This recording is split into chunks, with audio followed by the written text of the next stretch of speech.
Come see us on tour in Los Angeles, Honolulu, Dallas, Texas, Baltimore, Atlantic City, Cohoes, New York, and Providence, Rhode Island. Go to jimmydore.com for a link for tickets, and only there. So you remember when this is the big H over the immigrants, the visas for immigrants to come in and take high-tech jobs from Americans and suppress their wages. And Elon Musk says it's only going to be 0.1% of the engineering talent as being essential to keep America winning. It's like bringing in, great foreign basketball players. Just one or two per team. That's what it's all about. Except those basketball players aren't paid less.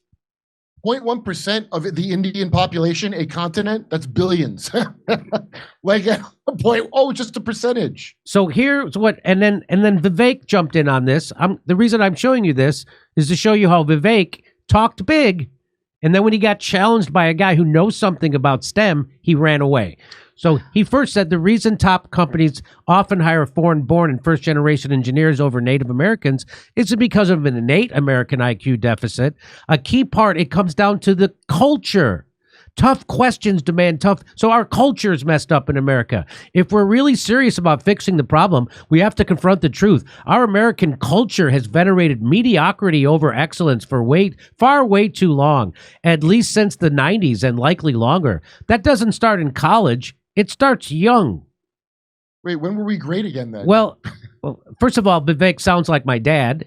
And second of all, there's nothing racist at all about assuming that everybody from India is smarter than everybody from America. It's officially racist if you think anything to the contrary, I guess. Of course, they're better at medicine and science, but they better stay away from math because that's where the Chinese come in. So he goes on to say, a culture that celebrates the prom queen over the math Olympiad champ or the jock over the valedictorian will not produce the best engineers. Hey, a culture that venerates Corey from Boy Meets World or Zack Slater from Screech is Saved by the Bell or Stefan from Saved. Can I just tell you? Pull his underwear over his head from reading this. If the common denominator was any lower, you'd win a limbo contest. Can I just tell you that he also hates millennials? Because that's what that's telling you. By the way, that's all corporate culture. That's corporate entertainment. We used to have 50 giant corporate media companies, and then guys like you consolidated down to 6. So it's all. So that's why the entertainment sucks. Not because we're not creative, but that's because what corporate America shoves down our throat. Also, have you ever seen Bollywood? Yeah, what are you talking about? They just steal our shit and set it to music. We're not producing enough slumdogs here, Jimmy. That's what he's saying. Enough slumdog millionaires aren't coming out of here. He thinks everybody in America is off some cereal commercial on TV. It does sound like it. And that's because he doesn't get out and meet actual people. That's too risky. He can't afford to dispel this misconception about American culture that he's paid to live by. He's talking about other rich kids he knew from I know. WEF class. I know. So I guess he's never watched a Bollywood movie where the brave police officer suddenly has the power to lift an elephant by his tusks and spin him around while singing a song. I bet Isaac Newton would take issue with that. Wait, can I just say, devil's advocate, Jimmy? I saw an Indian movie once where a guy's riding a motorcycle, another Indian guy's on his shoulders playing a harmonica. Okay, and you saw they didn't have the budget to fake that. They had to do the actors had to do that. So maybe that's the work ethic that you see in a high tech savvy Indian film.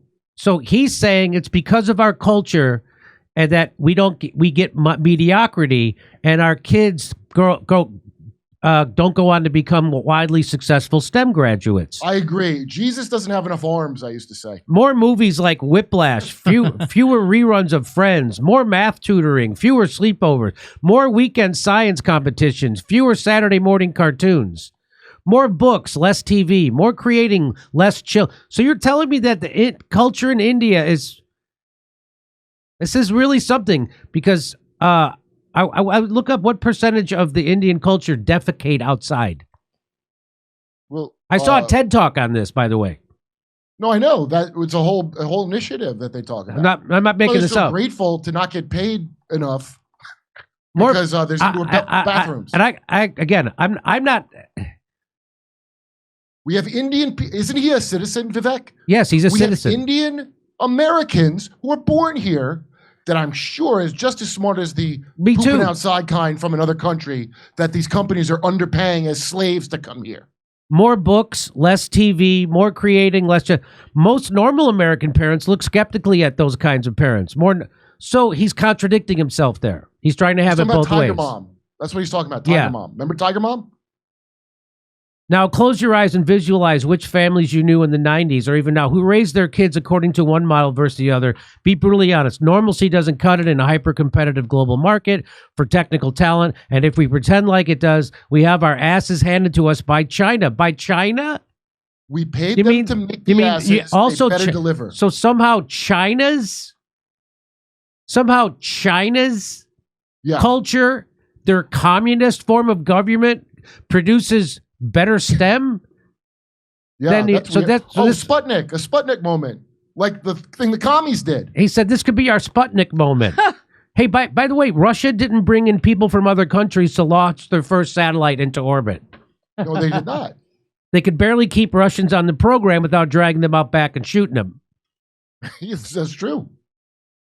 This could be so somehow China. So maybe we should become communists. What is he saying? So he's all over the place. He's really bad. Lower your expectations for pay. So he's a billionaire who doesn't like our culture. He's a billionaire who doesn't like the peasants.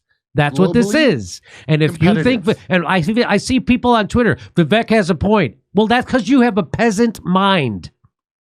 You think like a peasant. A culture that once again prioritizes achievement over normalcy, excellence over mediocrity, nerdiness over conformity, hard work over laziness. That's the work cut out. Okay. Also, he sounds like he's older than a millennial because that's like something my dad who's dead would I know. say. So what he's really saying is, like Gen X, and I'm 47. What he's saying is, hey, we can get technical expertise for less if you bring them in from a country where they're just going to be grateful to be here. Yeah. They probably didn't want to shit outside. So Eric, they probably don't want to shit outside. A lot of people don't. What's that? So Eric Weinstein, a guy who knows something about STEM and high-tech workers, he challenges him after that bullshit rant that Vivek went on Twitter to a debate over it. He says, we don't know each other. I'm a U.S.-born STEM PhD with some background in the issue, in the sciences. Let's dance. Let's debate it. Vivek has gone radio silent since he's asked them to do that. Yeah, like asking about Israel. He ain't going to say nothing. So here is a paper that Eric Weinstein wrote about it, and it's titled, How and Why Government, Universities, and Industry Create Domestic Labor Shortages of Scientists and High-Tech Workers. So this he's already thought about it so much, he wrote a paper on it. I already showed this to you in another video. But then today, 4 days later, he comes back and he retweets it again from December 26th. He says, hey, Vivek, what you said hurt a lot of Americans. I've invited you to a public debate about your claims, and I've been fighting this insinuation that Americans are have very inferior values in STEM for 35 years. I've been fighting that stupid idea. Yeah. It's a myth that came from the National Science Foundation and this other thing. Let's debate this in public, on camera.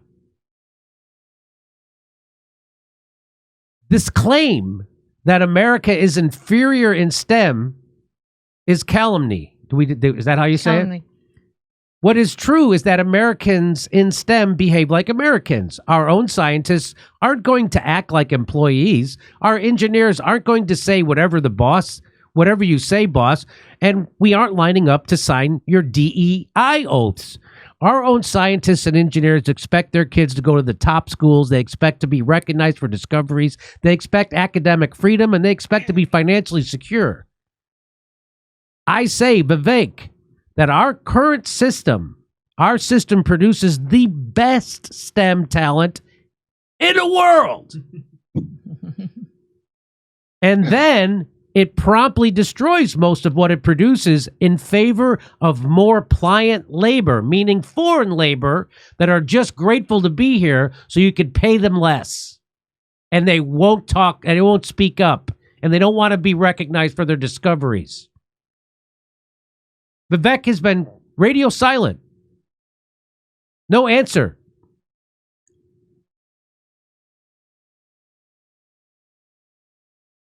So he's running from a substantive interview. He's running from a substantive debate over this. He's running from it.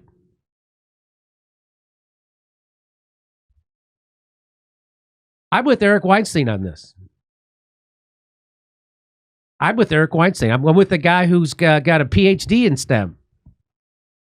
Vivek Ramaswamy, who made his billions doing a pump and dump on a drug that he said would cure Alzheimer's, and of course, everybody knew it wouldn't. Well, I mean, he knew. People did. His uncommon mind produce a pump and dump. The same thing Hawk Tua from our mediocre culture did. Great. Get those H-1Bs. I'm sick of Americans getting pump and dump work. So there it is, and he's been.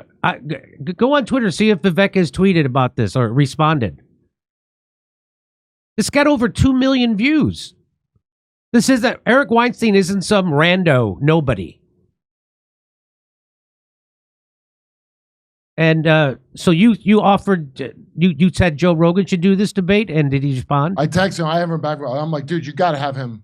I was talking to him about it before, because he likes, dude, I don't even get into the thing where I'm talking, so it wasn't Rogan. I got mad. I talked about Elon. I like Tesla. I like his SpaceX. I like what he's doing.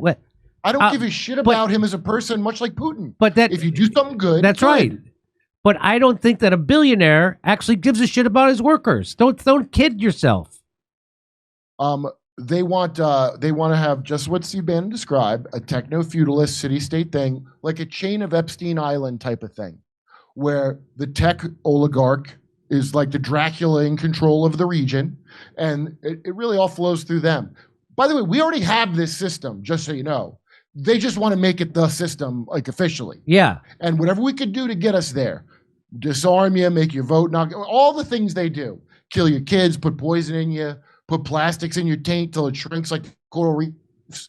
There's one goal, and they all work toward it. It's called the New World Order, 1,000 points of light, as the great Bush 1 told us.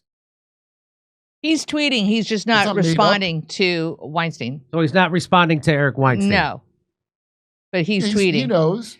You don't get away with a pump and dump and not know. On Twitter, it has Vivek Ramaswamy, small government crusader. Aha. Come see us on tour in Los Angeles, Honolulu, Dallas, Texas, Baltimore, Atlantic City, Cohoes, New York, and Providence, Rhode Island. Go to jimmydore.com for a link for tickets, and only there.